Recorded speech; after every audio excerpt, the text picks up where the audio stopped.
for New World Order. Those are the roots of trouble. I imagine that right now you're feeling a bit like Alice, tumbling down the rabbit hole. Let me tell you why you're here. You're here because you know something. What you know you can't explain, but you feel it. You felt it your entire life. That there's something wrong with the world. You don't know what it is, but it's there, like a splinter in your mind, driving you mad. It is this feeling that has brought you to me. This is your last chance. After this, there is no turning back. You take the blue pill, the story ends. You wake up in your bed and believe whatever you want to. You take the red pill, you stay in Wonderland, and I show you how deep the rabbit hole goes. All I'm offering is the truth, nothing more. For we are opposed around the world by a monolithic and ruthless conspiracy that relies primarily on covert means for expanding its sphere of influence, on infiltration instead of invasion, on subversion instead of election, on intimidation instead of free choice, on guerrillas by night instead of armies by day. It is a system which has conscripted vast human and material resources into the building of a tightly knit, highly efficient machine that combines military, diplomatic, intelligence, economic, scientific, and political operations. Its preparations are concealed, not published. Its mistakes are buried, not headlined. Its dissenters are silenced, not praised. No expenditure is questioned, no rumor is printed, no secret is revealed. But I am asking your help in the tremendous task of informing and alerting the American people. And now, welcome to another episode of Down the Rabbit Hole. Here's your host from federaljack.com. It's Popeye. Ladies and gentlemen, welcome to another live edition of DTRH. It is September 2nd, 2014. Tonight I am joined by a good friend, someone I got a chance to talk to about 2 weeks ago on air, and we had an interesting discussion. It was on Hangar 18, and we got a chance to actually sit and talk for the first time. And although I've known him from Facebook for a while now, but I got actually a chance to sit down and talk to him and discuss all this craziness that's going on. And Hangar 18 is a show where we blow steam off and everything. And we had the discussion was so intense and incredible. And I knew that there are a lot of listeners to the show, but I know there's also people that don't tune in to, Hangar 18 because it is uncensored and it's all the hosts just blowing off steam on a Saturday night. And so they might not realize that, once in a while a piece of truth, a kernel of information does pop out. So tonight we're going to kind of dive into the same subjects, as in depth as my guest wants to, because he's the one that has the firsthand knowledge and experience, whereas I'm the investigator bringing the information to you. He's actually the witness to many of this, so it's going to blow your mind. And he's also got an awesome, awesome band, which you're going to get introduced to as well. So let's not waste any more time. Ladies and gentlemen, let me welcome my guest to the radio broadcast for this evening, Mr. Frank Castle of HEISTCLICK. Frank, welcome to the show, brother. Hey, man, thanks for having me. This feels great getting on the show and being able to let loose for a couple hours. Well, after being able to talk to you the other day, I've been wanting to get you on for a while, but after being able to talk to you a couple weeks ago, on Hangar 18, you blew our mind, dude. Usually that show is hijinks and mayhem, and I know the first half hour we were all chatting about Amsterdam, and you and I were reminiscing about all the fun and all the weird stuff that we saw there. But in the last hour and a half, you stole the show. You really did. You were dropping information that was literally, you had everybody on there. I was engaging with you, but I went back and I listened to it, and you could hear, you could literally hear, the wheels in my head turning, the wheels in Chris Gio's head, and Cherie Gio's head, Nathan Frazier. You could, even the listeners were I know they were intrigued. The chat room that night was just, their mouths were on the floor. So, amazing, amazing information, brother. It's very hard to steal the show from Hangar 18 and turn it from being goofy to just dropping info bombs the way you did. And you did, and you kept it interesting for an hour and a half. That's why I was like, I got to get you on my show, Frank. Well, it all comes from the heart anyway, because that was an interesting night, I'll tell you that. And there's so many truths that are just coming out at this point. And, that's how I am. I'm like a truth, I guess not a truther, but a truth seeker. Chris Gio would call me a warrior of the light. I love it. We all should be that way. We all need to seek truth. That's the only way, man. Some people get whack and they sit back and they rather be lethargic about it. And they say, you know what? I got to go to work. I don't have time for this. And I just don't have time. And it's like, all right, well, you're going to suffer just like the ones that are doing the bad. My other favorite excuse is that doesn't affect me because I don't believe in it. Everyone says that till it happens in your backyard, and then they'll be like, yo, the first thing that happened when my cousin wouldn't talk to me, and my TSA searched my bags. Naturally, they attacked me at the place, but they left me a note with the TSA note. People are like, hey, look, my cousin hits me up. I got one too. I'm like, see how it affects. Everyone makes fun of you, and then all of a sudden it's, wow, how did you know that? It's like, well, it's pretty obvious at this point. It's blatant. It's in your face. Yeah, I think most people, unfortunately, don't really heed warnings or believe things until it happens to them. I've seen people that were like complete, what they would consider themselves to be like uber liberals, anti-gunners, and then they had their house broken into, and the daughter was raped and everything else, and the mother and father were assaulted and all this other stuff, and robbed. A huge home invasion, really bad, and now they all have guns and concealed weapons permits and are, staunch defenders of the Second Amendment. So it's amazing how someone's attitude can change after going through a life experience. You know what I mean? Listen, if there's no food, a vegan will cut you up and eat you, roast you over a fire, just so they could survive, right? So that's how that works. I agree. It's all bull until it's sitting right there and you're staring at. Some people are funny. They stare at it too and go, oh, well, how's that going to really, but I'll be gone by the time, that might affect me. And then I just look at all the kids in the room and I go, really? So I guess nobody really here cares.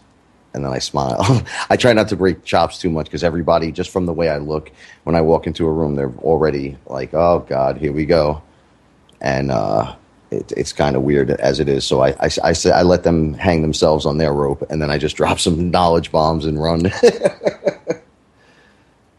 Yeah, you go through the same thing I do, dude. I'm covered in tattoos, so when you walk in the room already, you're being prejudged. It's amazing. That's one of the reasons I told you off air I don't do video, because I challenge the listener to judge me based on my intellect. Not that, my outward appearance is anything of...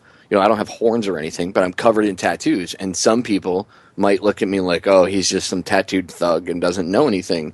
When in reality, I'm actually highly intelligent, and I'm actually a really good investigative journalist and investigator. But you wouldn't see that if you judge me by the cover, right? You're going to be like, oh, tattooed scumbag.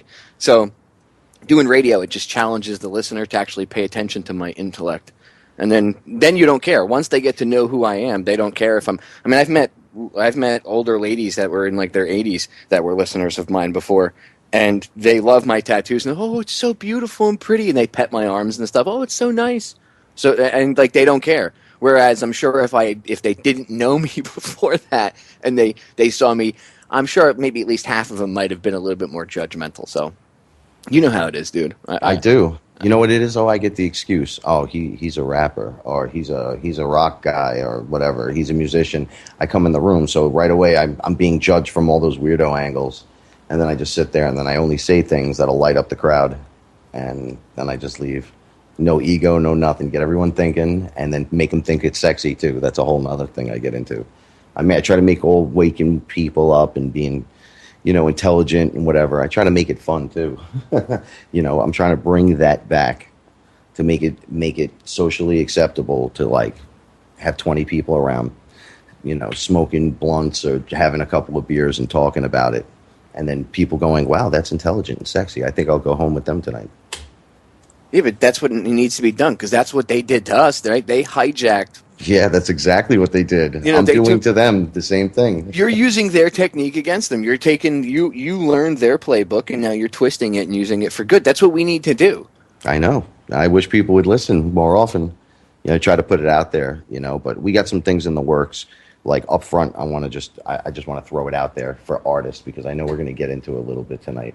And the industry out there is as bad as it gets, and you're dealing with the most ruthless of the most ruthless, and they're always trying to gyp you and take your money. Everything's not what it seems. That's all I'm going to say. But I'm in a music group called HEISTCLICK, HEISTCLICK. I'm signed to a record label called Music Before Money Records, and you can go to musicbeforemoneyrecords.com to check them out. And we are doing a Drink to That tour, and we're helping artists. What you would normally pay like $4,000 for to go on tour and do all kinds of crazy things that you've always wanted to do in a total professional manner. We're now getting them in for like 80% off that price, because we have full worldwide distribution through the label, and label owner is Mr. Burns.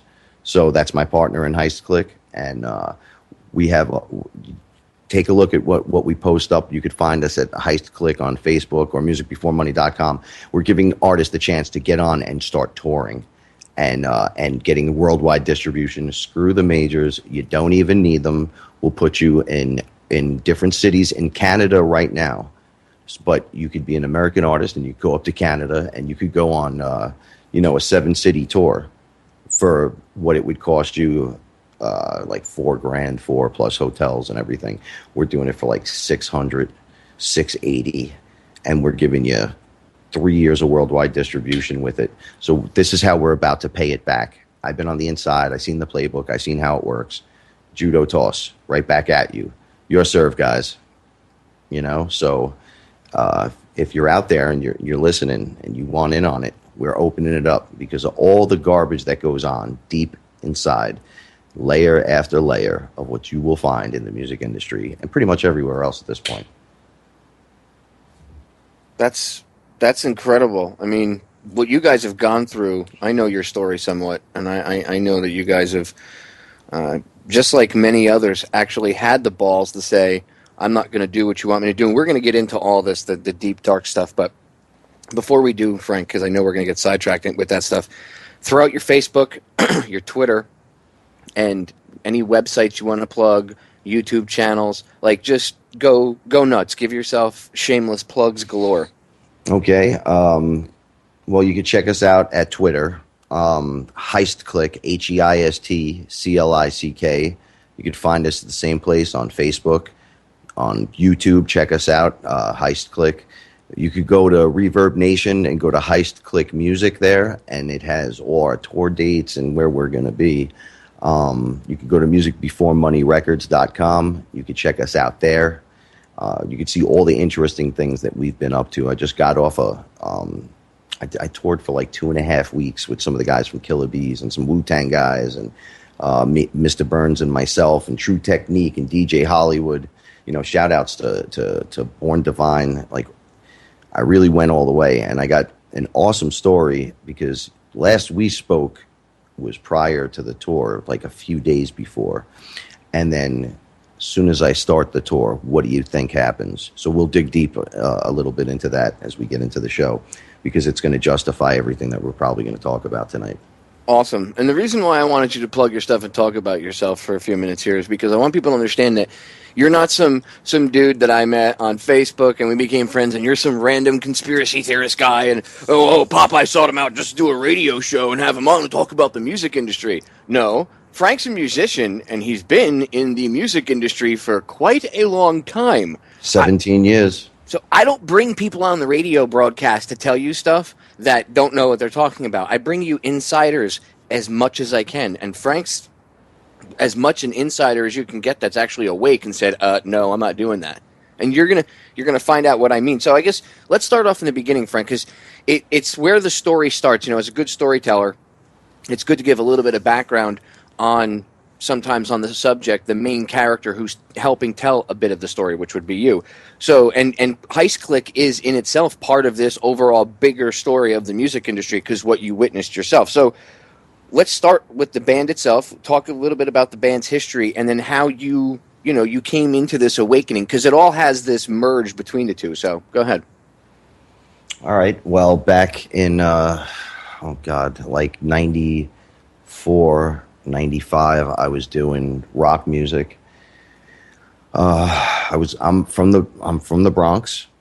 I'm very heavy into rock, metal, even some of the glam bands.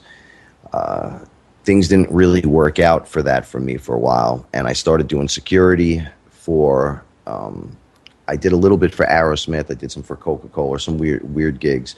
I seen a lot of behind the scenes, and I seen from my personality why it didn't work with rock. Is that it was just when grunge came out, remember, it was that all original kind of sound. All of a sudden, it came out of nowhere, the Seattle sound. We kind of had to have that, right? And there wasn't a we at the time. So I went down to Florida for 4 years, thought about it a little bit, came home. My brother and a bunch of the guys were all hip-hop artists all of a sudden. Everybody in the Bronx raps, but not everybody's good. And these dudes were good. And they said, you know what? We're going to teach you how to do this. And we're going to throw the flip on it. Go rock nuts, but, it's not like a Linkin Park. It's like I'm a classic MC with the rock attitude, the rock hooks sometimes. And I have a real, there's something about like the years 1968, 1969, like kind of the Woodstock kind of rock. Something in there that just stuck to me. I don't know why, but later on, to find out that movement was what kind of juiced everybody, and then they shut it down. Thus, you get the baby boomers, the guys that were out there screaming with their shirts off, free sex and love and everything, and then they turn around and go to Wall Street and shut the shit down.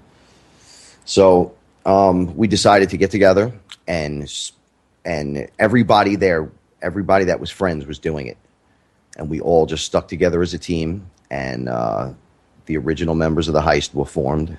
And there was me and my brother, two of his friends, which became my best friends. And they're way younger than me. They're like 7 years younger. So in '98, we come out. We went down by Yankee Stadium in the Bronx. Anyone that knows the area knows it's a pretty rough neighborhood. And that's where hip-hop started, like right there. Right down by like 164th, 154th, in between those spots. And the guys that were originals taught us like how to flip it on the crowd, like in the middle of the street at 4 o'clock in the morning, drinking 40s and smoking blunts. And we were the Italian kids that were down there doing it. And they're like, wow, you guys got this rockness to you. It's pretty cool. We're going to flip it this way. How about we get some Black Sabbath beats behind you? How about we'll take care of that? We'll show you how to do all that, and then you're on your own. And that's how it was formed. And we stuck together. Man, we've been together ever since, but the band has gone through some changes. We have a lot of classic hip-hop. We have classic hip-hop with messages behind it, and then we have kind of our rock twist stuff.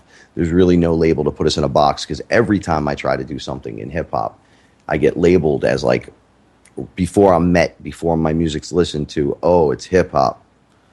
Right? If they were to meet me, they'd be like, what is this guy, in Anthrax? Like, I don't even look like I'd be in hip-hop. And that's the best part about it. The flip that we put on it and the original twist is really good. But you get tossed into, hey, you want to be on BET tonight? And it's like, sure, but that's not who buys my stuff. I'm more like a college kind of, anthem-y hip-hop with rock twist.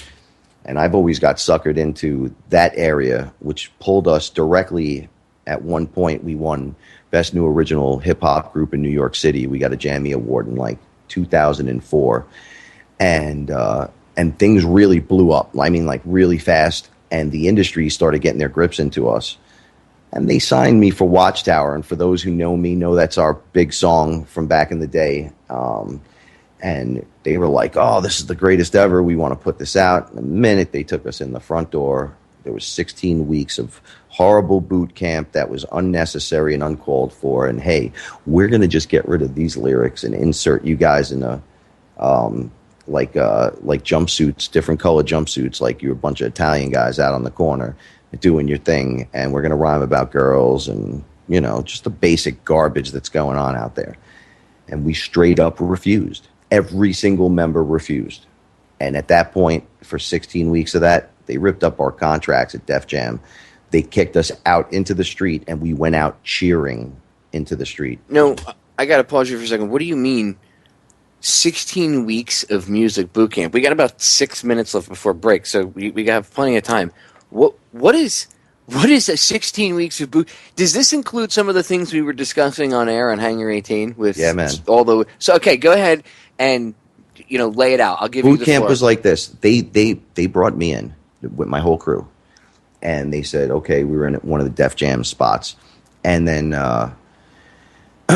they right away got on. We were the only white kids there. I'm going to be open and honest about this. I'm not racist in any way, shape, or form, but it was very awkward. We were in Jamaica, Queens. There was a 3-level studio that would have blown your mind, but outside it looks like a crack house.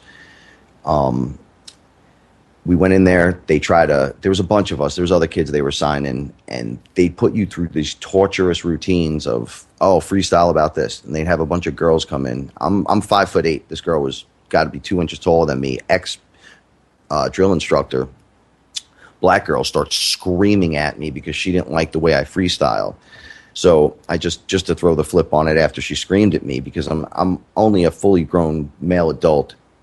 Very professional and everything, and you just ran up and got in my face when I was just awesome, just to break me down again. Now, I didn't sign up for any of that crap, but she took a lot of digs at me, so I just freestyled about what I would do to her and probably all her friends and how they feel about me. And that started this push, like, yo, you guys do not listen, and this is what we want, and this is what we're going to do to you. And every day something was inserted as if it was like a stab to you, and then a turn as if you're going to do it, because if you want the contract, you're going to do it.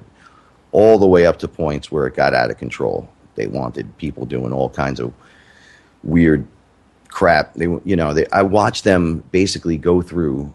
Every girl that was there was basically having sex with everybody that was one step higher than them. Actually, just the fact that you're there might even get it for you.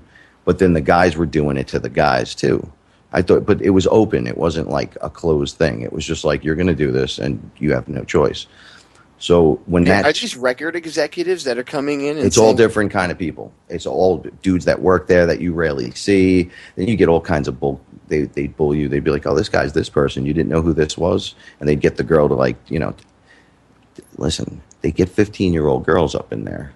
And boys, and they tell them, we need this white money and we need to do this, and people were losing their minds in this place. It was like when you wonder what it's like to be in that house with 10 other MMA fighters, and it's just nuts. And I'm in there like, why is this a competition? I came here to work, to make music. Like, I came to make music. This is, first of all, not conducive to any kind of music. I don't know what rock stars you guys talk to, but all of my friends don't deal with this. I don't know what in the rock industry it does, but you guys are either on some mad tripping power horse, or you're a bunch of fools that are just doing what you were shown by the guy that was there, because nobody lasts more than a few months or 3 years at most, and all your important people last. They bounce around to different positions, and they're taking, full abuse. Now, I could go into it. There was a lot of sexual shit going on, and it got around to us to where you're going to do what I say, or I'm going to basically punch you in your face. And they would not even come near me with that, right? What they did was they went to my younger brother, who's half my size. And they sent the biggest guy they could find in there to tell him, you're going to do this, or basically, you're not going to leave, right? So I'm like, what is this now? Now what is this? Go in there and have a talk with him with 8 other people. He never was going to talk to nobody like that again. And they were freaked out by that. They were like, you guys just stand up as a crew. Use attack like a crew. They went to each one of us individually and told us we were the best, and that we had to get the other guys to conform, like that it was going to be some kind of teeny thing that they were going to do. I'm like, you're trying to cut the balls off Axl Rose here. And every one of us is like me. I'm the heart and soul. I'm the one that kind of lasted the whole time. But at the same time, the people that were in it and involved had their heart and soul in it up to that point, and as far as I'm concerned, will always be Heist. And we all stood up as a team. But they were dangling the contract, like, oh, if you don't do it, now you're not going to get it. Now, I know you heard that I had, or those who didn't know, I was also there one night late. I wanted to meet Jay-Z. There he was coming. They're like, oh, he wants to meet you. So I watched them open a closet, which I thought was a closet. It was like a double closet right on the main floor. It was all the way in the back, but there was like a dance area. You could open it. Man, there was like an altar, but it was small because the closet wasn't deep. It was like half of what a normal closet is in depth, but it was double wide because it was two doors that came out together. And I said, "What are you guys doing?" They're like, "Oh, we're putting the masters together." And I knew the masters that were going in there. I knew that some of the kids that were just making that music.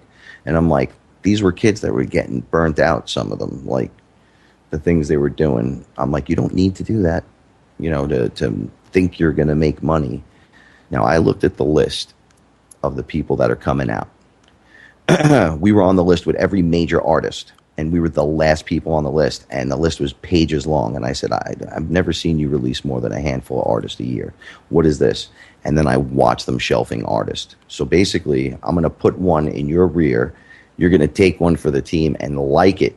Then you're going to do what I tell you. Then we're not going to put you out and sign you off as a tax write-off. And I'm going to watch them. Now, I grew up Catholic. I'm not religious any longer after that nonsense, but I know something negative when I see it. And I just asked them. There's a lot of purple. There was some cult. I said, "What are you doing?" And they said, "You need to get out of here." He was Catholic. He needs to leave. And I said, "I know what you guys are doing." I says, "I heard about this." And then we were fired, gone, contracts ripped up, destroyed, and literally kicked out. Like, don't ever come back. Because you stood up for yourself. Amazing stuff. I'm going to pause this right there because the break's sneaking up. Ladies and gentlemen, 3 short minutes. We will be right back. Stay tuned.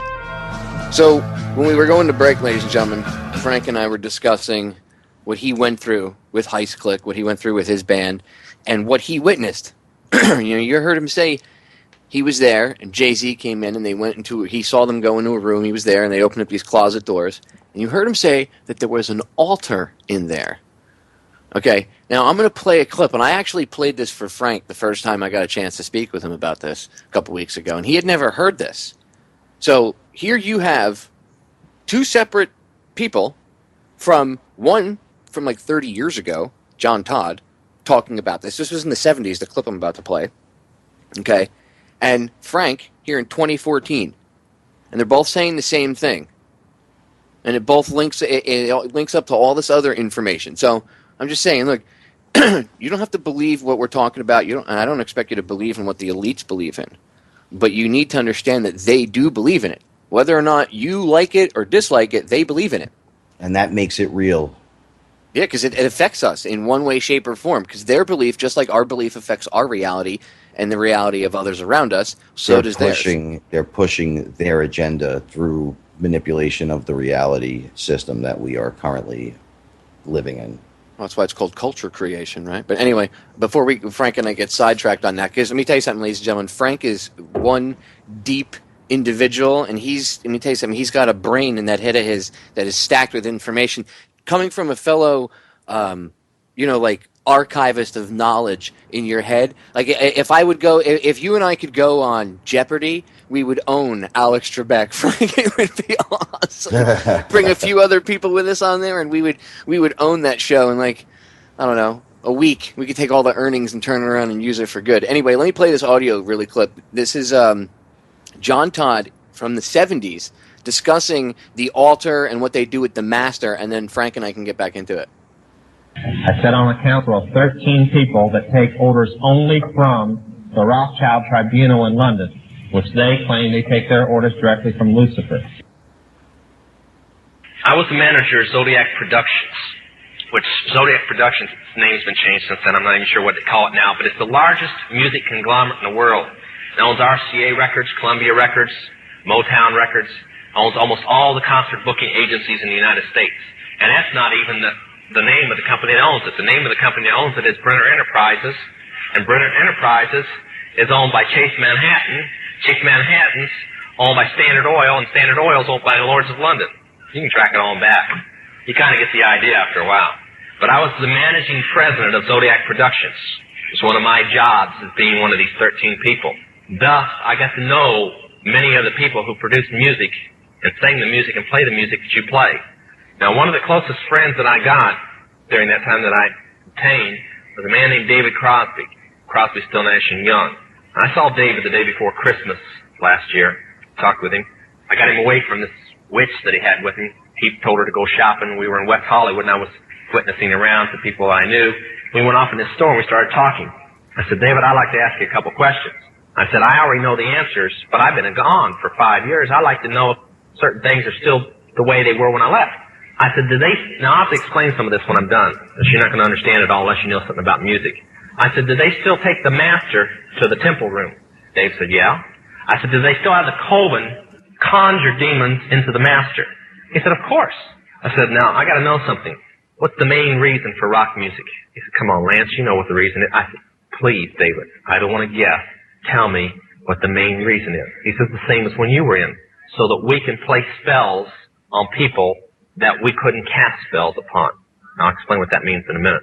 I said, okay, one last thing. I've been hearing that you must be an initiated witch now to get a record contract.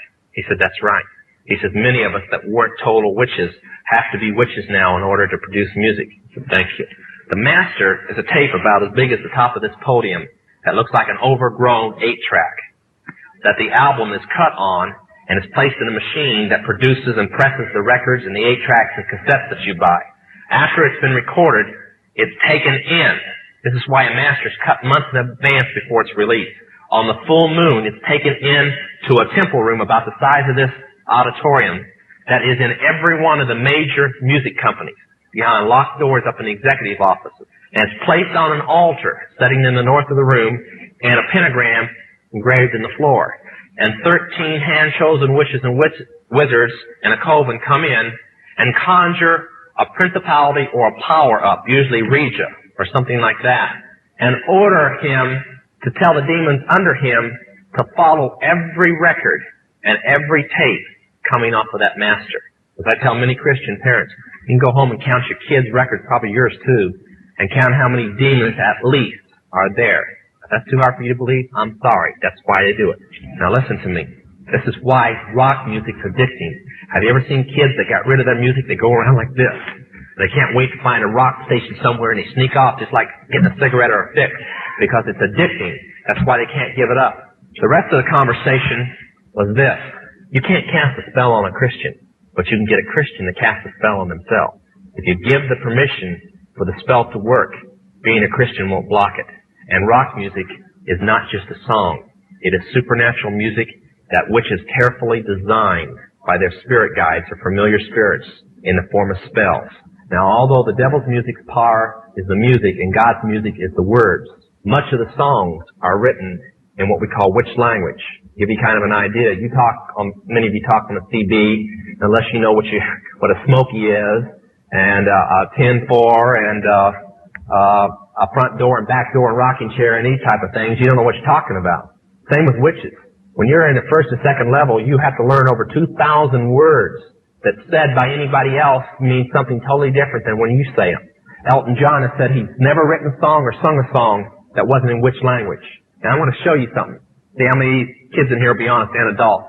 How many remember and have heard at least several times a song called Hotel California? Somebody tell me what it meant. Quickly, somebody tell me what it meant. Huh? That's pretty close. But from the words, what did it mean?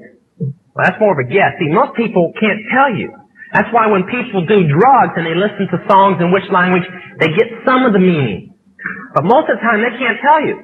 Stop and think how many songs are out there that you really like, and you don't have any idea what the person was talking about. Beyond the Yellow Brick Road?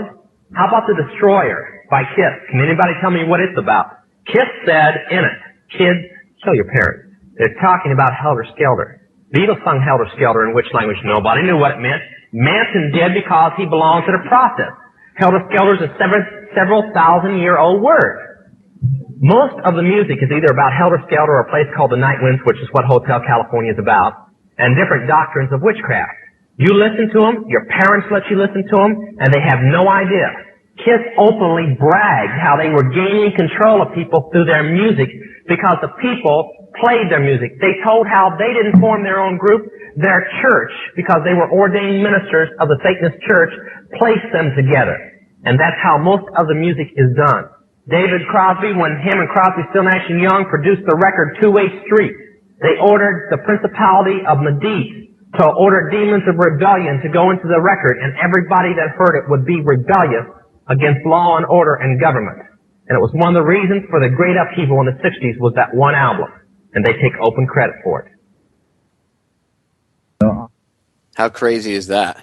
Now, that coincides with exactly what you were talking about. And I know we're going to get into it even more, but when we were talking on Hangar 18, that is exactly what you were talking about and we're going to get into it with the heroin and why a lot of these stars use heroin and stuff like that. But this guy was talking in the 70s how they between the use of drugs and certain language spoken in music and song, they're controlling minds and at the very least, and possibly even conjuring evil entities. I mean, and you saw this altar. So now going back to what you saw, is the master as big as it was, or I'm sure the technology for that thing has somewhat shrunk, but the altar that they end up cutting it on and doing this ceremony on is still probably the same. I'm sure just the equipment for the master has been shrunken down, correct? Yeah, it's definitely changed now, but the original reels, I mean, some people still use that. I mean, some people still go with it. When I was there, I saw it. So it was really weird. It was one of those moments where people were just standing around that I guess belonged, and other people were just working and doing their thing. Because somebody was always in there. And I just found it odd that these people were gathering here, and this was going on. And then right away they called me out because I was Italian, Catholic, this and that. Right? You get judged right away by a lot of things. And I said, no, I know what you're doing. I says, this is no bueno right here, because I had heard about that through many different things, and you don't believe half of what you hear, they say, right? And then only half of what you see, just... But I know what an altar looks like because I went to St. Clair's for 9 years. And every one of my friends was an altar boy, and I know what that stuff looks like. I know a robe when I see one. They were all wearing white, which was weird. They kind of just had these, like, I thought they were wearing smocks. Remember when you had to wear those when you used to finger paint in school? I thought that's what it was. And then I just left. I was like, you know what? I don't have time for this. My crew didn't have time for that. Like, I'm there to work, and this is the atmosphere that they're given. So it wasn't conducive to that. But they screwed up. Like I said, they gave us the internet. And they gave me the ability to do what they would have charged me $50,000 for. I'll do in my underwear in my living room now. I'll make it sound just as good. And I only take that ego approach a little bit is because I dislike what they're doing at that top, but I love music and I love independent artists, and there's nothing like a good song, from your favorite artist. But what they're doing is bottlenecking it. As everybody could see, I think you could judge now what's happening. If you can't see what's happening, you're the crazy one, trust me. Well, I mean, I know music sucks. We had this conversation about how there hasn't been good music since at least the 70s, but and that's why, all of today's music is just like films and everything else. There's not any really thing original. It's all stuff that we remember as kids being original, being redone and revamped and retooled. Same basic message, maybe a little bit more twisted towards their agenda with a few things added here or there for propaganda, but it's the same crap. And the music's not even music anymore. I mean, they use auto-tunes. No one sings. And you can take someone that sounds like crap and turn them into, the next quote-unquote pop hit. And it's destroying music because it's not really that there's no talent anymore. Although people don't even understand what music was originally, what it came from. Music came from sharing information from generation to generation. Back when people were illiterate and couldn't read, they could learn to sing, and they could learn these tales. That's how the Odyssey came out by Homer. He was illiterate, so he was like a verbal poet. So he spoke about it, he sung it, and people wrote it down. I mean, that's how, and that's like the first book that they give you, the Odyssey and the Iliad. They give you that, I think it was the Iliad and then the Odyssey. Sorry, it was the Iliad was the first one. So they give you those in English class to read, and you know what I mean? Like, these things come from spoken word, which actually was, like, in many cases being sung almost like poetry or modern day music. Bards, if you will. And that's where music actually gets its roots from. And now it's just about quote-unquote entertainment. People don't realize the power that the music actually has on your mind and your spirit, right? Oh, yeah. Well, all right. In the basic terms, you are in a ritual when you're singing. What do they get? People get into the zone. They all join in together. You know, what do witches do when they get together? They all go and chant and they hum, and then guys that meditate go om. Well, you lose yourself in that moment when you're in music, both the performer and the audience. When you see what you've always wanted to see, and you're there live, and you're in the moment, you're doing the fist bump or the devil's fingers, you're going crazy. You're participating in a ritual. That's why that feeling comes over you, and you're like, whoa. Now, when negative energy has control of the ritual, you get what we have today, which is soulless music. And that comes from not writing your own music and not just being you. That's why people suck, because it's not them. Right? I'm always me. Not to say that I'm any better than them, but I'll tell you right now, I'm way better than Lil Wayne. I don't care what anyone says. You could argue the money thing with me all day. He's horrible, right? And people actually say he's the best of all time. And I'm like, listen, I'm not even going to put myself on any list. I'm just, Biggie is rolling over in his grave. The fact that you're saying that he should come back to life, Tupac should powder his hand, and then you get double slapped for even thinking something horrible like that. And that's why the songs come so fast, and it's a hit and it's gone. It's a hit and it's gone. Nobody remembers.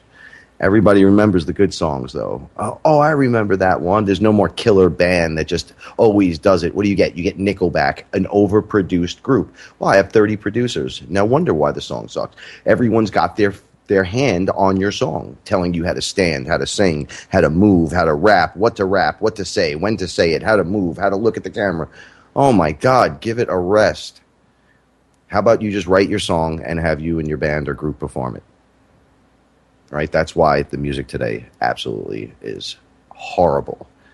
Terrestrial radio should go and hang itself. We should find it in a room with a noose around its neck, like the belt, like as if it was masturbating and it was hanging itself. That's where terrestrial radio needs to go right now, because they should be ashamed having to do that, it's a horror show.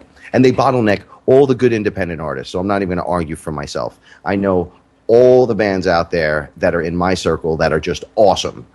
And I would be more than happy if any one of them got the push. But you know why none of us are going to get the push? Because ain't nobody doing nothing on that side of things where it would take for me to I'd have to give in a piece of my soul. And that's all about control, what they're doing to them, right? I mean, it's literally they're dominating them, right? It's a dominant. Yeah, that's how the ritual works, though. See, you get a bunch of useful idiots that just bang other people, right? So you have a guy in power. He's running the show from over there. You never hear or see his name. Then you got a dude like, we're going to use Jay-Z. He becomes president. He's really not owning the thing. There's a guy that owns this, right? And then he has guys under him doing stuff to those under people. And it just trickles straight down. So by the time it gets to you being a new artist, it's just a disgrace thing. But meanwhile, the practice is constantly on the more dark side of things. I don't want to call it just dead up evil, because you agree to it. If you get tricked by that and you get pulled into that thing, that's your own fault. So that's you. With your over ego, I'll do anything to get on. Oh, anything? Most of those people do anything, and then they take them and they shelf them, and there's a write-off. And then others trickle through. And when I mean trickle, as you can see the artists that are on the radio, what I mean by trickle is who's new, who's great, what's going on. Is this, you know what I'm saying? It's not the way it used to be. And they purposely did that and changed it. They went and they owned the industry. There was a point where you could get away with stuff. Not everybody was like that. Now everyone is like that. And why would you want to do that anyway? You want a 360 deal where you're actually a contractual slave that you'll make no money. I mean, I don't want to get into the boring parts of how this works, but let's just say in the entire universe, because it's written in there. In the universe that we know it and live in and whatever, you are under these guidelines and rules as an artist. So if you went to Mars, you can't sing the song without their permission. Is this the deal we were talking about where you said they get like $100,000 and that's it, and then they have to cut a certain amount? No, go ahead and six albums. We got like 8 minutes to go. Take the time to explain this, because this is important for people to understand, because there's this huge disconnect with the general population and what goes on in the music industry. That's why when you hear an artist bitching, I'm not making any money, and people are like, "What are you talking about? You're making all this money." Yeah, they don't. I don't think they understand. And I mean, sometimes artists are great. Like Lars Ulrich of Metallica. Hey, he's a douche. Like those guys went down the douche canoe route. That whole band with what they did with copyright and everything else, and him riding the pony of we go after everybody. Okay, well, screw him. But I do understand legitimate griping if you're getting screwed by the industry itself, right? Like, I mean, those guys made tons of money, but the people that are legitimately getting screwed, I understand their gripe, especially the further I look into this and the deeper I go. So we got about like 6.5 minutes. Go ahead and explain what is this deal, this 360 deal that artists more often than not usually get from the music companies? All right, they basically sign you, and they'll go, "Oh, you're signed to whatever label," and you're like, "I did it. I'm in the majors." And they're like, "Oh, okay. Well, we're going to give you $100,000, and with that $100,000, we want 6 albums from you. And at any time, the contract could change based on if they sneeze the wrong way or whatever, to get into different numbers. And they take everything, right? Because this is how this works. You get $100,000, you quit your job, you're like, I got money. Okay, you have to make 6 albums with that $100,000. They have the right at any time to shelf you because you don't do the numbers. They have a clause in there where they do promotions, and it doesn't give you like how much promotion they do. It's just kind of like, oh, we will promote you. And then they could put a post up on Facebook and they promote it for you. So you spend the money, the $100,000 on living and the first album, let's say, and you're eating off it and whatever. And you're like, don't worry, I'm getting promotion. My album's going to go big. And the album flops because they put it on a Facebook post and it gets no push. And then they say, well, you didn't fulfill your end of the contract. You didn't sell. So you're liable to us for the $100,000. Plus you still owe them the albums. So you're basically wrapped in this blanket of nonsense for years and years. And there's no getting out of it. And it's just what it is. So, and in terms of making money, I mean, I would rather pay $10,000 to a company to promote me that just knows how to promote music than an actual record label, because they'll charge you $100,000 or let's say $50,000 to be nice, and you'll get like nothing. I know I grew up with guys that they rhymed with everybody. They were down on the record companies promised them, we'll do X, Y, and Z. They were on the major station here in New York, Hot 97, and then nothing happened. Poof, Famusha whack to me. I knew a dealer, and I say a dealer because we wondered where he got this money from. And he just took all of his money and put it into himself and went directly at the industry like, I have my money, I'm going to buy my way in. They took his money, brought him on the radio in the middle of his freestyle, cut him off and said he was whack and he was too Italian, spaghettis and lobster tails for you on Sunday with grandma and grandpa, and just shut the radio off. Get out of here, kid, you bother me. He calls me and goes, yo, I lost everything. They took everything because of whatever weirdo clause in the contract that was in there, and then they get a percentage now of, oh yeah, Mr. Burns, by the way, super shout outs, Music Before Money Records, Mr. Burns, my partner. All right, the companies get a percentage of everything, including shows, merchandise sales that used to be 100% from the artist money. They're not making money on album sales no more, so they're basically reaching into your pockets from every direction. Now, if you go solo and separate and say you spend 10 instead of 100, you can still do everything that you need to do and make the same money, getting 100% of your royalties or putting money down on a distribution deal through like Music Before Money Records, wink, wink, and then actually getting somewhere in the world. You're getting promoted. You have a worldwide reach. You're in every market everywhere. And now you have to find the push. But if you have a good online presence, and let's say you have 15,000 Twitter fans, you're going to make money, more money than if you just got the 100,000 and the 6 music deal, whatever, all that nonsense. You're going to make more money. And let's just say you're a kid that happens to have the equipment at home. You're already in business. You're in business. Now you have to have the drive and the ability to steer through the nonsense, because there's a chokehold and they're not going to let you in. So you get in and you do the indie stuff and you never get into major stuff. But what you wind up doing is you get a collective of really good individuals, like good groups. And one guy usually has the brains to do this, which is Mr. Burns, and then just push a hole to where everyone looks directly at us and goes, what are you guys doing? And then what happens? The fingers come right out of the darkness. We want a piece of this. We want promotion. We'll give you distribution. We have distribution. We want promotion. We want sponsorship. We want money from you that I'm not required to be owned by you. How's that sound? Oh, you don't like it? Well, we're going to do this anyway. So what are they going to do? They're going to put their money in there up. So, but they're going to want a piece. Remember, anytime you invite the devil into your home, he's taking you out of the home later on at some point, you know. So you gotta think when you get into these things. Young artists, don't make mistakes. Stay independent. You're better off. I mean, if you're that good and you got it and you want to go do it, and some people might sneak through. Well, who am I to say that I know everything? I only know my perspective. I know what I saw. I've been around for 17 years. I wouldn't waste my friggin' time. I just wouldn't do it. I would do it my way.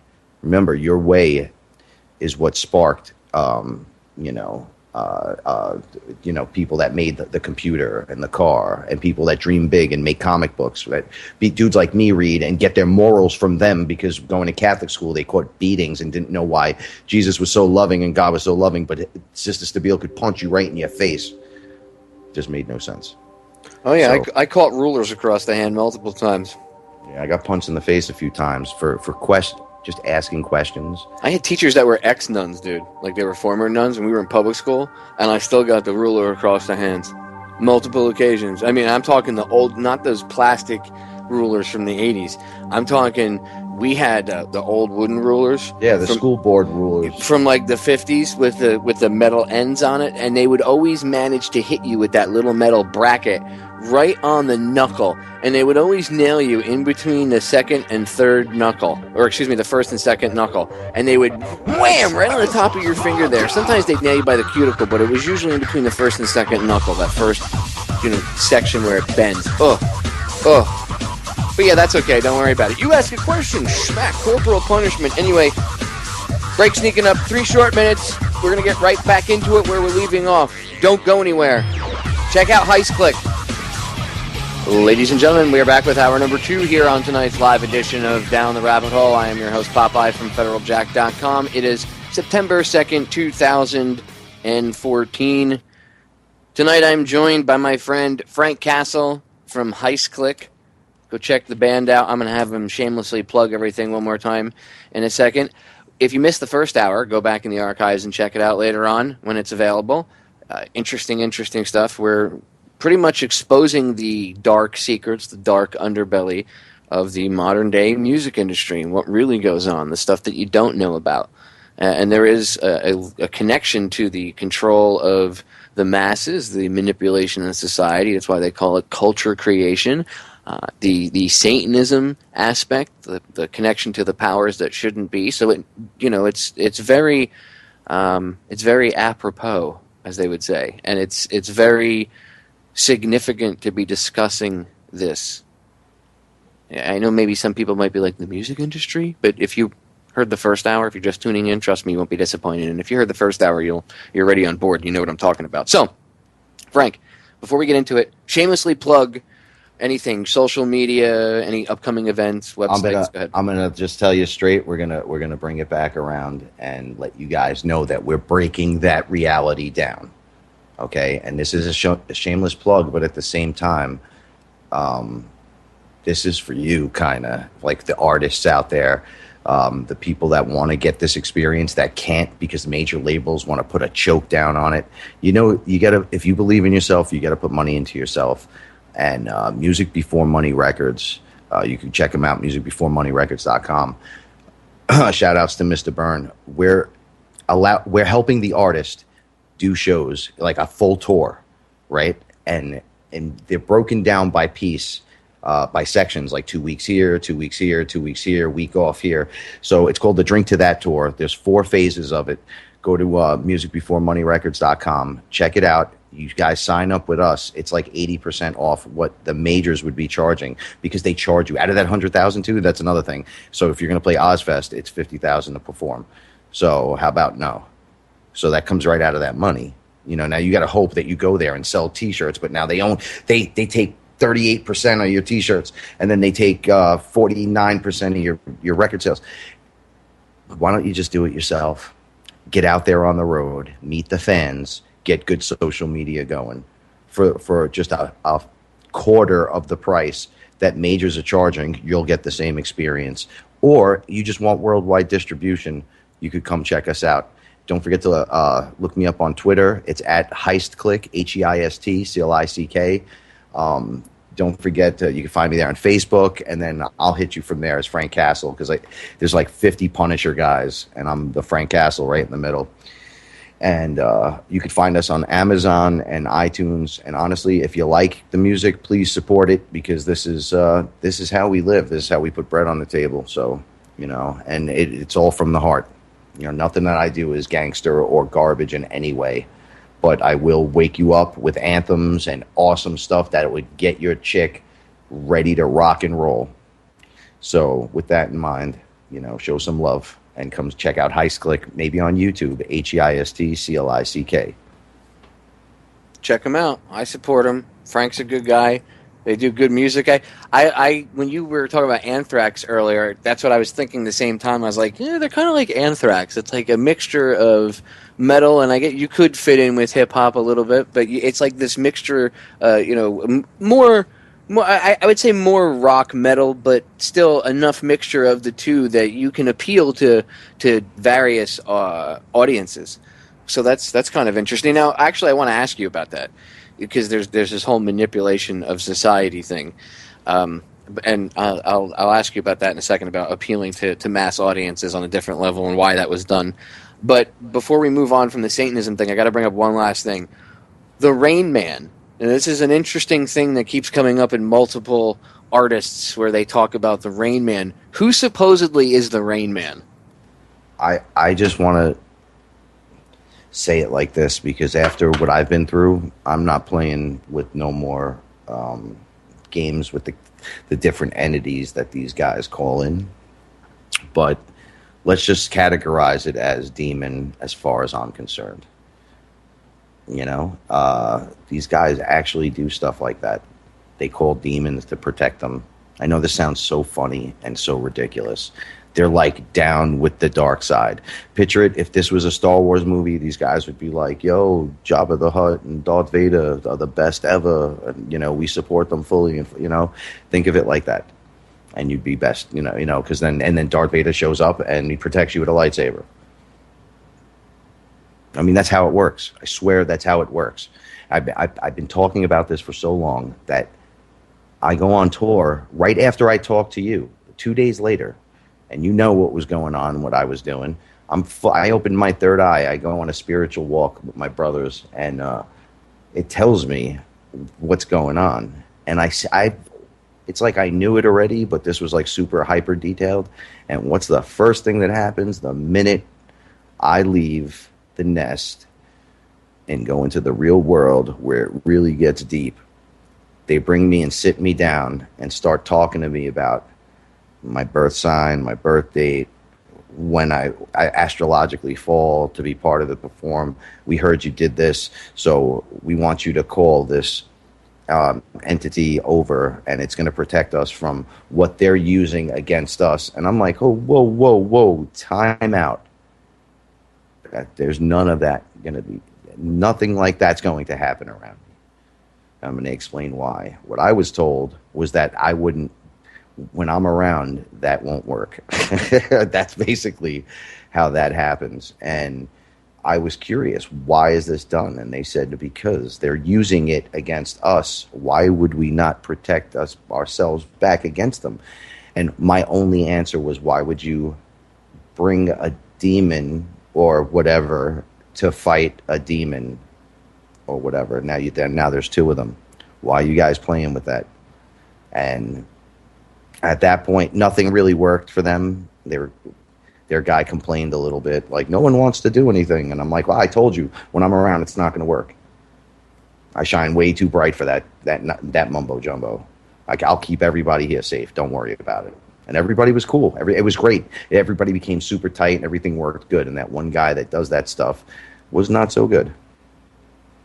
You know, and it's just really weird to watch stuff like that happen. I know it sounds a little hippie, but I'm not a hippie. Anyone that knows me, I am not. So what I witnessed firsthand is some freaky stuff. I have some from tapes of people explaining to me, this is how you do stuff as well. You know, it's very awkward, man. I mean, when you're sitting there, would you believe it? Would you believe that if you saw that? Wouldn't you think that's a little outrageous or a little crazy? Knowing some of the stuff that they do, like, I mean, especially like that they'll make them witness a baby being sacrificed, literally something deplorable, absolutely horrific. And we were discussing this, and you know, sometimes the only way that you're moved on to the next phase almost is like when you go through that. If you witness that, some people vomit, some people can't handle it, they leave the room. You were saying some people even try to intervene. What happens to the people that try to intervene? Are they ever killed or injured in the attempt? I just know. Well, I haven't seen that part of it. I've seen people roughed up and stuff, but on a spiritual level, you're taken right off the chessboard. That's how I put it, like that. Once they know that there's something up with you, you're out. If you're not totally mind controllable and you're just a yes person, oh, yes, you might as well be somebody that sings but that gets coffee for everybody on a set. Like, you might as well, because they're just going to tell you what you're doing. You're going to do this, and you're not going to like it, whatever, we don't give a shit. And then, how many more artists do you have to hear it from? You heard it from DMX, you heard it from Dave Chappelle, you heard it from, there's a whole slew of characters. You know what? Just look them up. You've heard it from, Roseanne Barr. You've heard it from her, and she was crazy, right? Check out her video on Comedy Central Roast. The opening intro, they show clips of her, and I was watching it live. I was like, oh, this is interesting. And then they were like, how are you even famous at this point? And this was like from back in the day. And they were trying to make, I think it was Johnny Carson was like trying to like make a joke out of it. And she goes, well, honey, you know how it is. I made a deal with the devil, right? And then you flip to, there's a whole bunch of rock artists too. And you get into it, and they openly say, well, you know what I did? You know, you got to do what you got to do. You know, they take that leap. I don't know really how they, at that level, other than like the sexual stuff, I don't know what they're doing with these people. I don't know what kind of, you know, what do you believe in kind of thing. Maybe they bring them around to witness something, and if they go nuts or whatever, you're just out.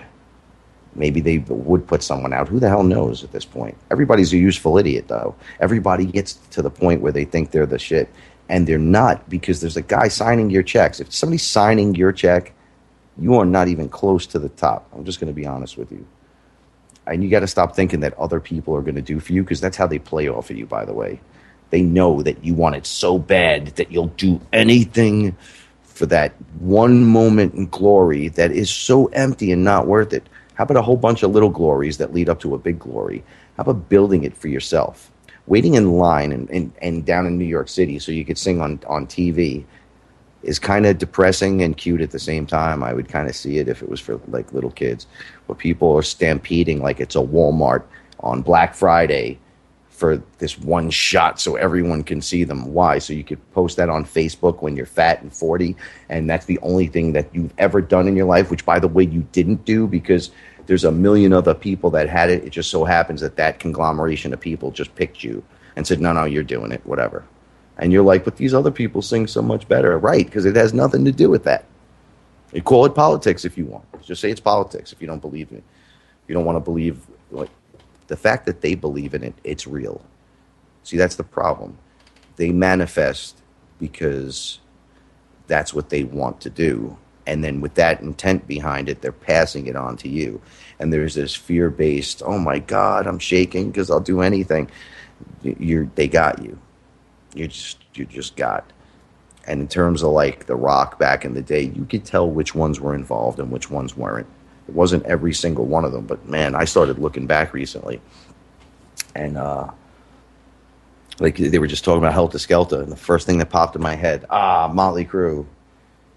Like they're done too. Like you just pick it up. Here's another thing.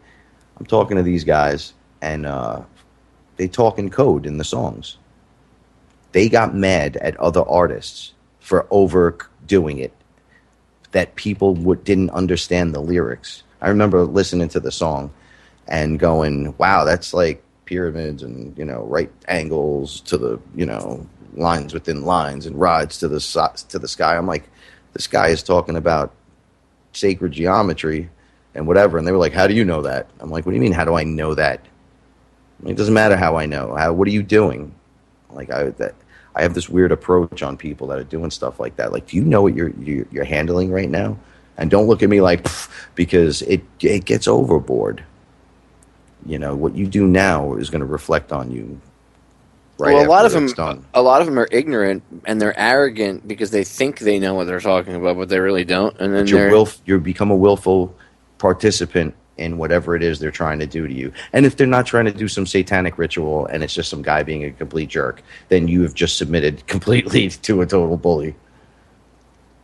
Which is still making yourself a victim, and without even realizing it, many times they're still they're putting the karmic debt on you as the individual, and you end up eating that karmic debt. And then, even if you don't want to, later on you're like, well, I wouldn't have done that if I had known. It doesn't matter.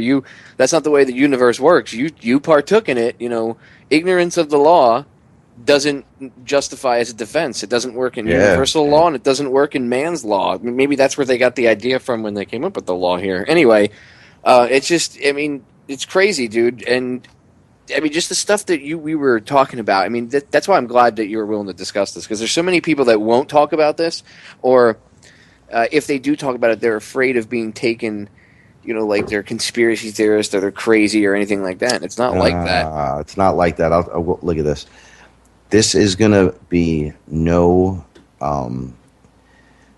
not going to put a foothold on me. Like, I'm not going to go to work every day because this is what I do, right? And have fear in me because I have to go to work. Are you serious? This is why I have problems with hip-hop in general, because people want to shoot people. I'm like, well, Metallica may be a pain in the butt, but nobody's shooting at them, right? Like, there gets to this point where it's like, there's a full-blown control system taking over, and right now it owns the movies, and it owns. Did you know that Star Wars, they didn't want Star Wars to be made because they didn't like George Lucas. But back then, you still had the ability to go out and make the money to get the movie made, and he made Star Wars. Whatever he did after that, and you want to call him something after that, that's fine. But in the very beginning, he wasn't. Believe me, he wasn't, because he was out there hustling for that loot. We have that ability to kind of do it now, get some good sponsors. There's a lot of there's so many companies everywhere. If you could present yourself, as a good artist and a professional, you can make the money and you could get out there and you could be on radio shows and you could talk and sell your stuff and then go do shows.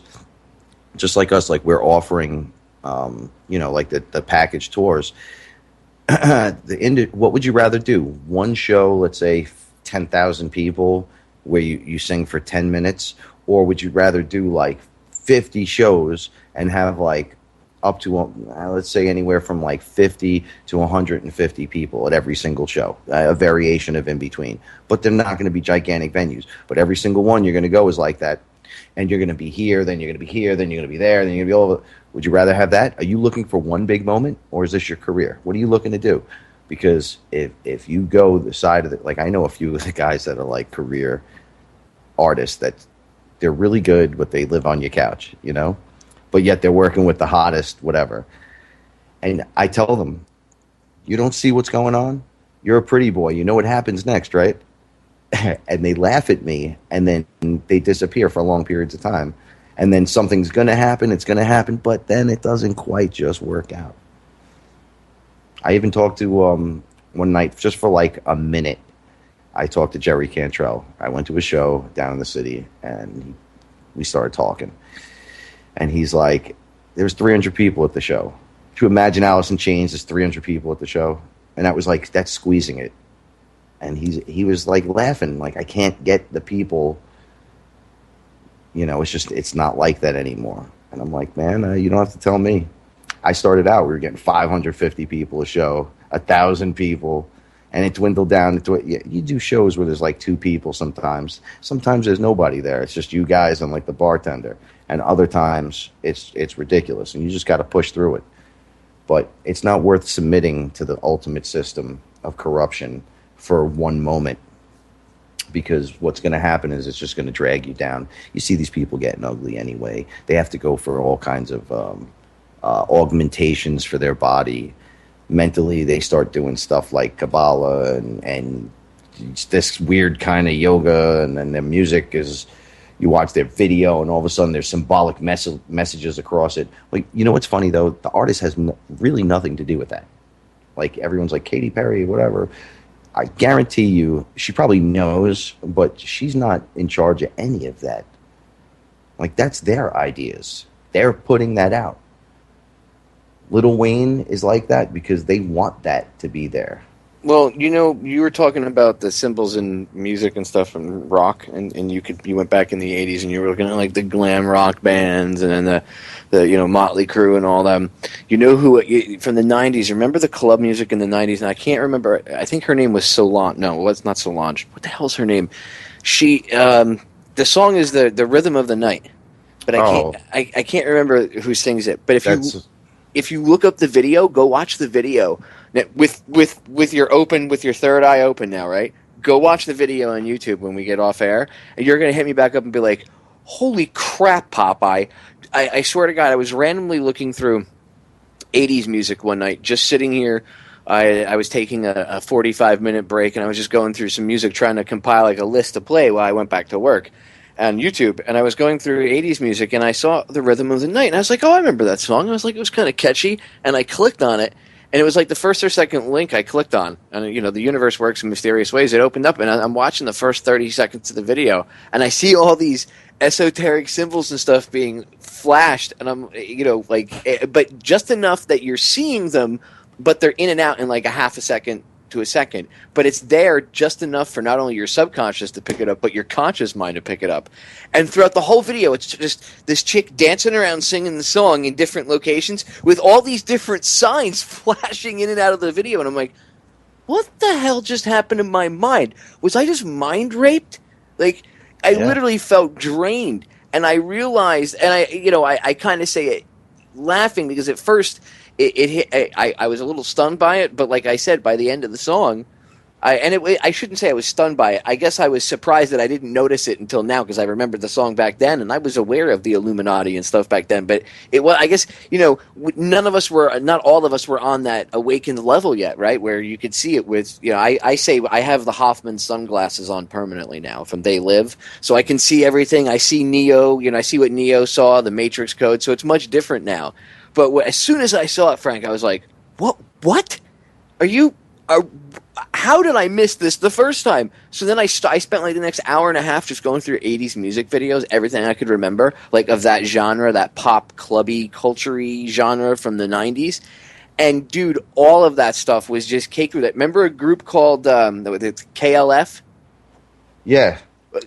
Go look at their videos. Like, there's one called Justified and Ancient, and they're talking about some group that they're justified and they're ancient, and they're talking about this group of people in robes, and they're coming in on a boat, and it looks like ancient Egypt. And Tammy Wynette, The country singer is the lead. She's like the lead singer in that song. Blonde hair, totally. If you understand MK Ultra and the whole blonde mind control thing, she fits it. And then when you research mind control and you research like Kathy O'Brien's book, she names Tammy Wynette as one of the mind control slaves. She exposes country music, how they run drugs through the country music industry, and a lot of those female country singers are mind controlled.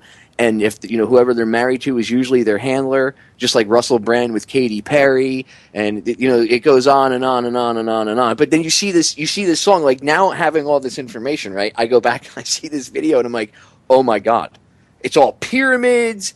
You know what I mean?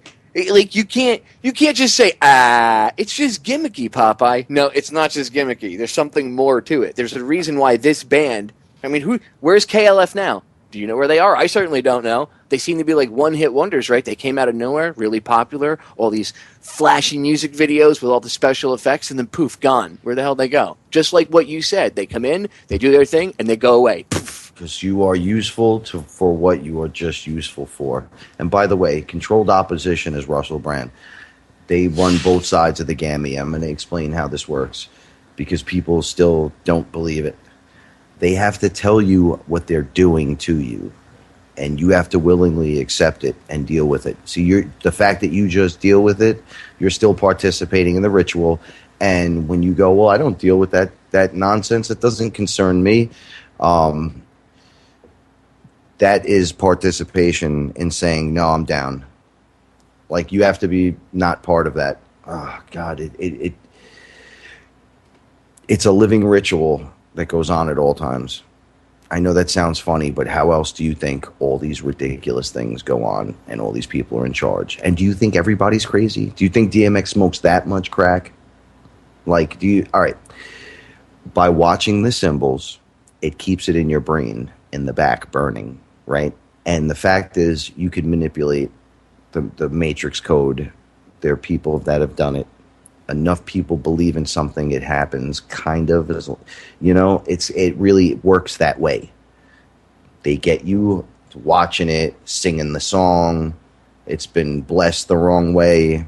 All of a sudden, nobody cares that there's just whack music everywhere. Everyone's got the T-shirts on, the this, the that. You're in a giant living ritual. That's what's going on. And that's why they're capable of doing what they're doing. And I know that sounds funny to you, and you go, oh, that's not whatever. And that's how they win every time. All right? It has to come to your doorstep to actually be that way? I mean, in my life, it is that. I thought I was going to be a rock star, all crazy. And I got there, dude, and I went, whoa. I told my crew, we come here, we sit at our own table. We're nice to people, and that's it. I'm not here to hang out with you. I'm here to hang out with me, right? Like, you wouldn't have the party without me, because it was getting ugly, man. Ugly. And yeah, you could party, and you could do what you got to do. We still do everything we need to do. It's just not like that. Like, it gets ugly at one point. I mean, what are you willing to sacrifice? Here's another one. Kanye West. You don't think he sacrificed something? I'm going to just throw it out there, possibly his mother. You don't think there's been other people that, what would you give up to do this? And then they get there and they're like, oh, this is pretty empty. This is pretty empty. Nobody cares when you're there. Like, the fans may love you. Look, it's them. You go home, you're like shaking like a leaf. I watched these empty people just move around, and the mind control, when you're like, how could this person possibly go along with this? How could this work? And then you meet them and you see that they're just an empty husk, and they're only good as their last role or that last hit they had. Then you have a better understanding of it. I'm going to cut us off right there, Frank, because the break's sneaking up. Ladies and gentlemen, 3 short minutes. Do not go anywhere. You don't want to miss the final segment. Mind-blowing information, ladies and gentlemen. And as I said, I was talking with Frank about this a couple weeks ago, and it's very impromptu.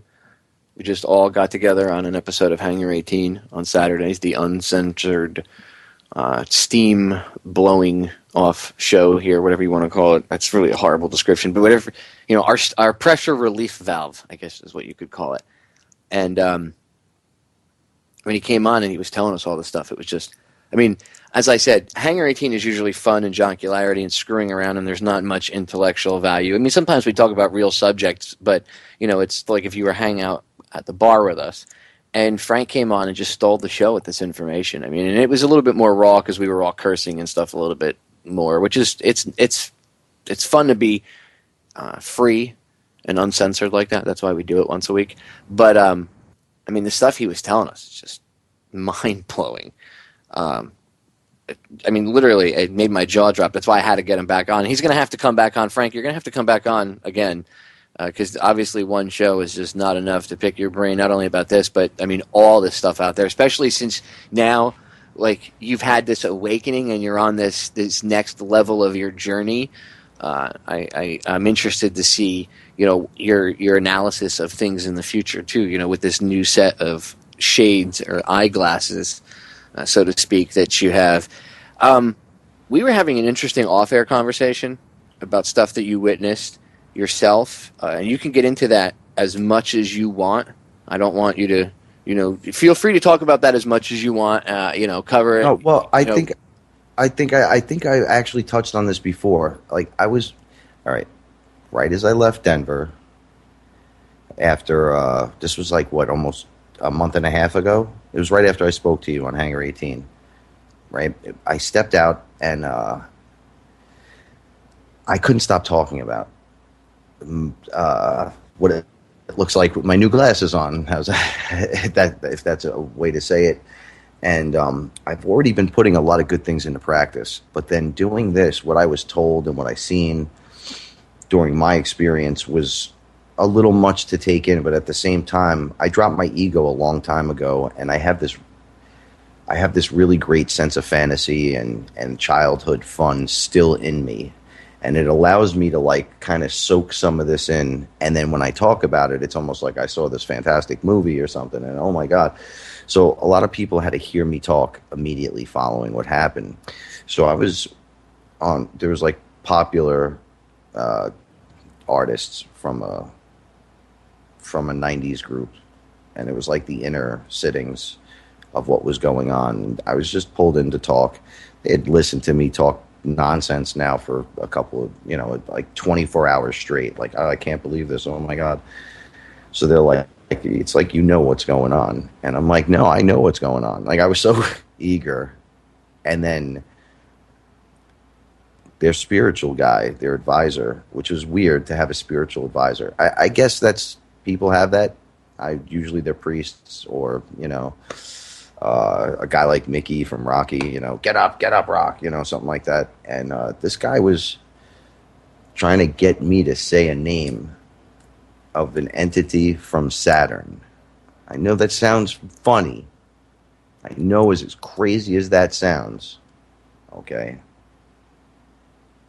They wanted me to say it. And they tried to get me to repeat it. And I almost said it. I swear I was smoking a joint and allegedly. And I was going, oh yeah, what? And I repeated some of it, and I stopped, and I'm like, what are you doing? What are you doing? One thing I've learned to do is control my position. Never be in a room too drunk or too messed up where you can't handle the situation because there's people in the room that you don't know or can't trust. So it goes down to just watching your mouth and listening before you talk. And I just looked at them, and I said, how do you say that again? And the guy said it again. He says, you're going to say it. And I said, I'm not going to say it. It's not going to happen. So you could get that out of your head now. And he's like, nah, nothing's going to work if you don't say it. I'm like, why me? Why do I have to say it? Because apparently you're the one with at the time, the astrological sign was my number was 9, they said, and that I was a Leo, a fire sign, and something like that. And they pulled out a book. And they were plotting where the planets will be aligned at what time would be the proper time to do things. And I'm like, holy crap, what is going on here? Doesn't anyone just do music anymore? Why is there always something, whether it's a physical thing like a sexual ridiculous favor or something spiritual in nature like sign your will to Satan? I mean, give me a break, guys. Really? But the fact of the matter is that is really what's happening, and they're manifesting things for themselves, but mostly, with the thought like, oh yeah, this guy's in charge. And that was within the past few weeks, right? I just got off tour. I've only been home 2.5 weeks.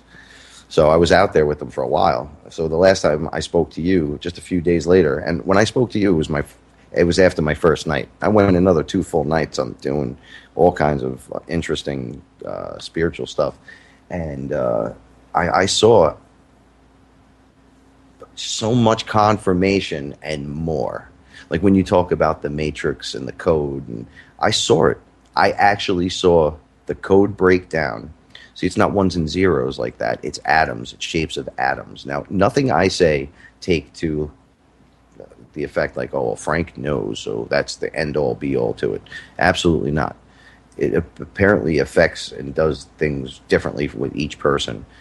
But I saw the matrix code, which is just made of atoms, not ones and zeros, and I watched it dissipate, and I was teleported into another dimension. I know this sounds hysterical, but anyone that knows what I'm talking about, and I was shown the most, the craziest things you can see that you'd go, nah, that can't happen. That can't be what's happening.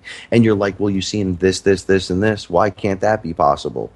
And then you go out into the world, and the first thing that starts happening is that. And you're like, wait a second, am I manifesting this? Am I changing this? Well, the industry as a whole, because it goes all the way back up the ladder in every different industry, and we could get political if you want with it too. And it goes back up the chain, and everyone's involved in something. They probably really, most of the people don't even know what they're doing. And they're conjuring, they're protecting themselves, they're changing and warping reality through television and movies and symbols on everything. This keeps you thinking about it, right? And what do you have the power to do in your mind? Anything that you can think of, you can make, right? Now, I know that sounds funny on a certain level, but really, is it? They're just finding out now that people could have the healing touch to a degree. They're very empathetic towards each other. They finish each other's thoughts. They see the same thing in a psychedelic thing, but a mass hallucination. How many times are you going to write off weather balloons for UFOs, guys? Right? Like, how much more deeper does it need to go? That I experienced something here, and some Aborigine on the other side of the planet's been writing about this for 3,000 years. But Frank from the Bronx, who looks like Carmine Ragout with a bald head and a beard, he has the same experience that he does. How is that even possible? Well, it's possible. And with you participating in these rituals without knowing, or if you know, it is way worse if you know and do nothing. I'm telling you right now. And ignorance is no excuse, by the way. You don't get out of it because you're a little that it doesn't work like that. Sorry. Calm is blasting you directly in your face. And I know it's not the answer to every question, but if we live in a flesh and blood reality, then 50% of this is flesh and blood, because you can't believe in and you can't trust your eyes more than 50% and what you've heard for 50%. So 50% of you is here. The other 50% of you is there, for at least the ones that have souls. All right. You're participating in this, and by doing that, it's actually changing the reality to what they want. See, it's a handful of people with the power to move things, right? Why do they move it? You're actually doing all the work for them. People don't really see that. A lot of people look at the projection on the wall. When you look at the projection and nobody looks at who's projecting it, you tend to get caught up in the film. And remember, it's just that. It's just a film, right? You're just looking at a shadow on the wall. Cavemen did that stuff too. This stuff has been around for thousands of years. How do you think the same people are in charge? Really? Really? Come on. Let's really think about this. I have a full education, okay? I have a double associate's in English and psychology. Right? I know sounds like a lot, but I'm from the Bronx, and all I've done is security my whole life, and jobs like that. I'm a rough and tough guy. I like to think. I have a fantasy world I live in because I love comic books and superheroes and all kinds of. I got my moral structure from that and growing up Catholic. Okay, now how is it that I am just blatantly seeing this? I couldn't become a U.S. Marshal. You want to know why? And I chose a musician, because you have to guard pedophiles. Now, we could get into this soberly if you like and just go, listen, politicians, they like to dip into it sometimes. And you're like, how do you know that for real? Well, You ever go for a job and you're in the same field as people, and people like rotate in and out, and you see them, hey, look, it's Bill from over there. Oh yeah, they fired me because of this thing. It's called talking to people that are actually there. And I could never do that. How do I guard somebody that it can do anything they want behind this door, and I'm not supposed to do anything? Nah, they'd have an accident, dude. So I couldn't do the job either. Oh, he'd fall down the stairs accidentally and break his neck. I expressed that, and they completely turned around on me and walked away. And I'm glad they did. Okay, they tried to get me to sign up for Border Patrol once, and it was when that issue was when they're not allowed to shoot over the border, only back at on the American side and stuff. And there's only like one bullet in the gun, or there's some people have empty clips, and I knew all of this just from the circle of people that I knew. On top of music, I had to have jobs, and all these ex-military and everybody's got a friggin' story. And if it's not a physically depressing one, it's a spiritually depressing one. Why do you feel drained every day? Why do some people just don't? Do you know what's in your water? Do you know what that does? Do you know what's in the tap water? It's called fluoride. It's in your toothpaste too. My dentist, guess what? Doesn't use fluoride anymore. Okay, my doctor, he gives me penicillin when I get sick, if I get sick now, because I decided to eat fresh fruits and vegetables. But guess what else happened? Something else happened in my mind when this happened. I felt like a superhero. Think of the brain capacity when you were a child, but with the wisdom you have now, and it running like that, where you could be like, wow, this is amazing. Like, I wish I had the energy of that kid. You can have that energy right back. You just got to make a few changes. I mean, if you're incredibly overweight or just really disgustingly fucked up or something, you have issues, slowly do it and watch what happens. I was one of those guys. I lost like 60 pounds. I went from a thinking guy, but I'm an Italian guy. I like my spaghetti and my chicken cutlet parmesan. But I cut back on all that stuff, and it all made perfect sense. Even just eating organic stuff, dude. Like I changed my whole diet up to eating just straight there are times you can't tell if it's organic or not, but you try to at least get conventional, not GMO stuff, right? But I switched my diet up to mainly, I would say, like 95% organic food, and just from doing that, because it's a little bit more expensive to buy it, you end up eating smaller portions, but you're also eating healthier food, and you don't crave to eat more because the food you're eating actually has the nutrients in it that you need, so your body's not craving anything, and you end up shedding all this excess weight that you end up putting on because your body was eating all this extra crap that it didn't need, and you end up overall being more healthy, and the more physically healthy you are, the more mentally healthy you'll be. Yeah, exercise cleans you out both ways. Yes, that's it, exactly. When you go outside, you go for your first jog, it might be like a little, you break that 3 days soreness kind of thing, and you go back out and do it again, and you feel awesome, right? Now, imagine that 5 months later, except you're eating right, and you're exercising, and you're just walking. Let's say you speed walk. You do some body squats and stuff, a couple of push-ups. Body in motion tends to stay in motion. Your brain is going to kickstart into overdrive. Start using some coconut oil on your food and watch what happens to your brain. Take vitamin D and take some turmeric for that inflammatory problem that you have in whatever it is that you have a problem with, and watch what happens. I have nerve damage, and I've had 10 operations since I got out of the military, and I have nerve damage really bad in my right hand, and I have constant pain. Like, it feels like my hand is on fire, at least from the tip of my middle finger all the way down to my wrist, and it goes right up through my hand. It makes it really hard to operate my hand at times.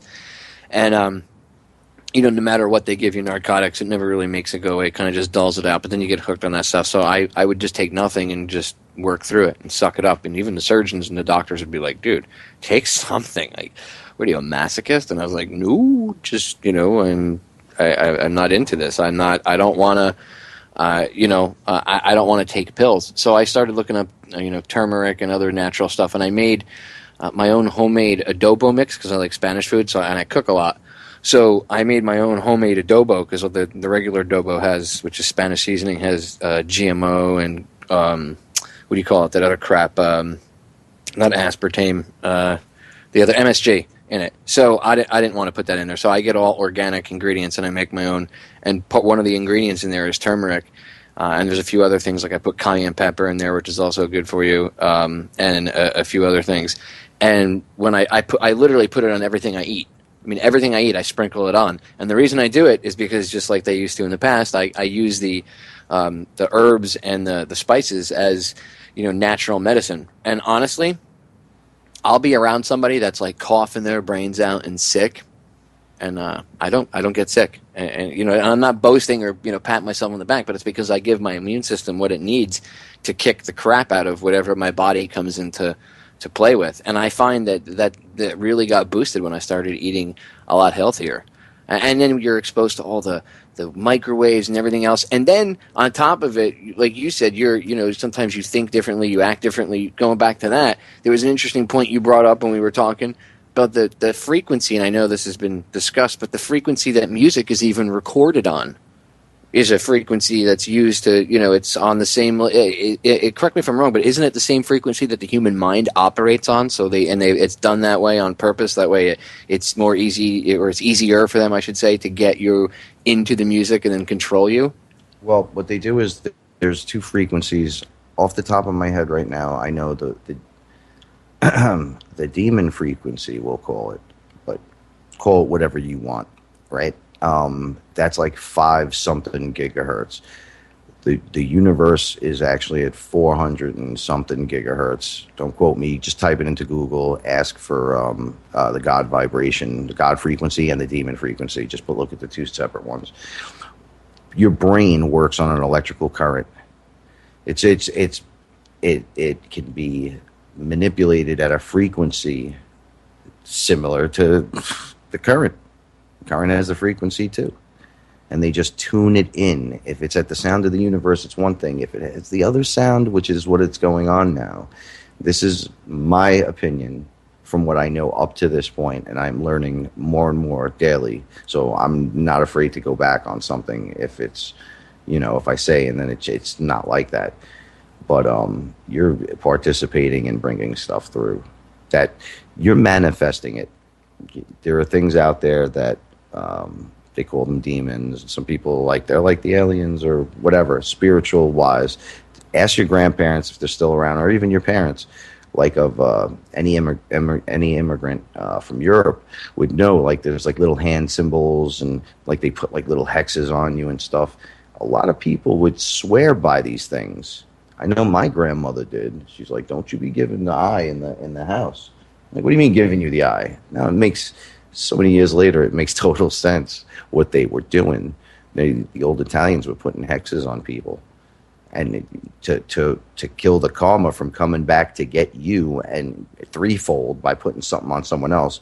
You got to go kill a chicken or do something ridiculous. You remember the little gold hand that they used to, was it the Mallorca, whatever they called it, they used to hang from? When I was a kid, I grew up in an Italian neighborhood in North Jersey. I was born in Patterson. I grew up right across the river from New York. And I grew up with, around a lot of Italian people, as did my father. So I was exposed to that. And I used to see the Italians putting curses on each other all the time and hexes on each other. And when you're a kid, you laugh about it, but you're like, these people can't take this seriously. Oh, it's superstition. But now you look back on this with, as an adult with a more open mind, and you're like, holy crap, these people, some of them probably actually believed that they were putting a curse on each other. But that intent is what puts the curse on you.